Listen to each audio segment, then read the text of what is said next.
Hello, everybody. We are on Proverbs chapter 10 today. Wise son, glad father. Stupid son, sad mother. Ill-gotten gains gets you nowhere. An honest life is immortal. God won't starve an honest soul, but he frustrates the appetites of the wicked. Sloth makes you poor. Diligence brings wealth. Make hay while the sun shines. That's smart. Go fishing during harvest. That's stupid. Blessings accrue on a good and honest life, but the mouth of the wicked is a dark cave of abuse. A good and honest life is a blessed memorial. A wicked life leaves a rotten stench. A wise heart takes orders. An empty head will come unglued. Honesty lives confident and carefree, but shifty is sure to be exposed.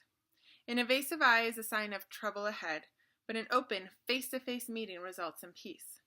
The mouth of a good person is a deep, life-giving well, but the mouth of the wicked is a dark cave of abuse. Hatred starts fights, but love pulls a quilt over the bickering. You'll find wisdom on the lips of a person of insight, but the short-sighted needs a slap in the face. The wise accumulate knowledge, a true treasure. Know-it-alls talk too much, a sheer waste. The wealth of the rich is their bastion, the poverty of the indignant is their ruin. The wage of a good person is exuberant life. An evil person ends up with nothing but sin. The road to life is a disciplined life. Ignore correction and you're lost for good. Liars secretly hoard hatred. Fools openly spread slander. The more talk, the less truth. The wise measure their words.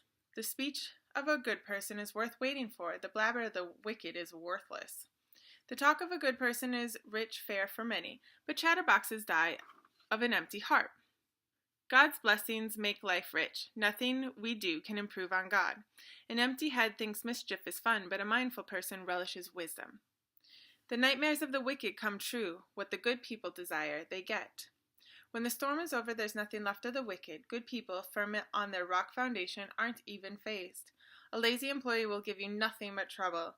It's vinegar in the mouth, smoke in the eyes. The fear of God expands your life. A wicked life is a puny life. So one of the interesting verses of chapter 10 is verse 18. Liars secretly hoard hatred. That's a really interesting way to analyze liars, because if you think about it, there's no reason to lie except if you kind of want to spread evil and hatred. I mean, there's no reason for me to lie about something if I really like it. Like, lies are really meant to deceive people, to put them on the wrong path, to make them think something that isn't true. It gets really, really murky there. And then it says, the fools openly spread slander. And slander is just another way of lying. So basically, fools are then liars, and they secretly hoard hatred. That's just an interesting way to sort of analyze that. The last kind of third of the chapter is about the fear of God, and this is one of the other recurring themes in Proverbs, how we set our life under the fear of God. And I think that is a pretty difficult thing for modern people to understand. We really think that we're enlightened, I guess is the right word to it, after the Enlightenment. And don't get me wrong, I'm not anti-science. I love science. But it sort of caused us to be in less fear of God. I know that our God is not like Zeus. Like, he doesn't, hit you with a lightning bolt or anything like that. But there are specific truths that he has spoken and that are written in the Bible. They're easy to find, and he has not changed them. And so God works through his word, his voice. When he speaks a truth, it stays the truth until he speaks it differently, until he decides to switch the speech, and he sets forth certain truths that cannot change once he has spoken them. That's just it. That's how we do it. Like, women carry the babies. Nothing has changed that at all.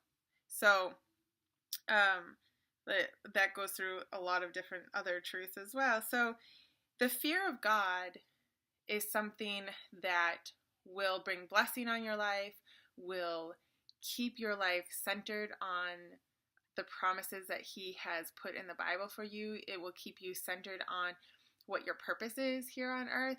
And the fear of God is really just standing in awe of Him, of His magnitude, and really understanding that He is a warrior there to help you, that you are a prince or princess of the King Almighty of the universe, and just imagining that sort of awe of going before a rich ruler, a rich king, and just, you would feel just this respect and this fear, sort of this awe, this awesomeness around you, both due to like the power that the person has and to the riches and the glory that they have. That's why they used to say Your Majesty, and of course they still do in other countries with kings and queens.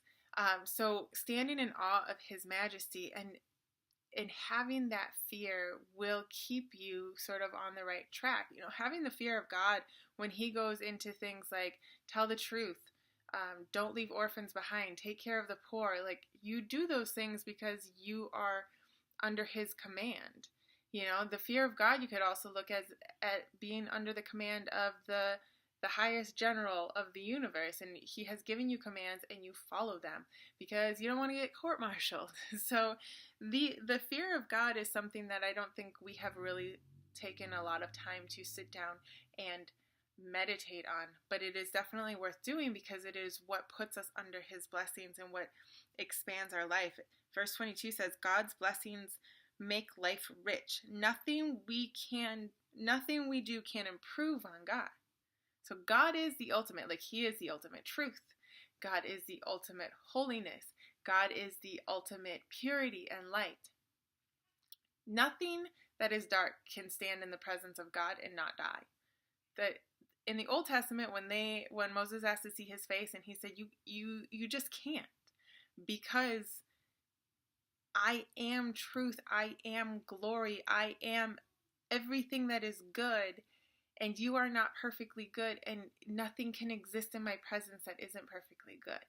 So being on earth, we need to understand that we cannot improve on Him. We can improve on ourselves by living in the fear of God and living and doing what He has called us to do. And so it goes down, just giving some promises. Verse 24, the nightmares of the wicked come true. Wow, that's tough. What the good people desire, they get. When the storm is over, there's nothing left of the wicked. Good people firm on their rock foundation aren't even phased. So this again, you need to have a solid foundation. You need to be solid in what you believe God to be. And the only way that you can do that is if you read His word, if you really know who He is. None of this listening to people on the news who don't know what they're talking about because they've never read the Bible. You need to see for yourself. Who is this God that you believe in? Read His word and find out, because I challenge you to do that and not see that He is the most loving and good, I want to say person, but being of the universe. If you have that solid foundation of who God is, and He is your foundation, when the winds of change come or storms of life come, you will not even be fazed, because you will be so solid in your trust of God that He is there for you, that you are His prince or princess, that He is not going to let anything happen to you. Like, people can fall down around you, but you are solid and are unfazed. That's amazing. So that is chapter 10. We will be back tomorrow with chapter 11. If you like this video, hit like. Please subscribe below and hit the bell if you want more notifications.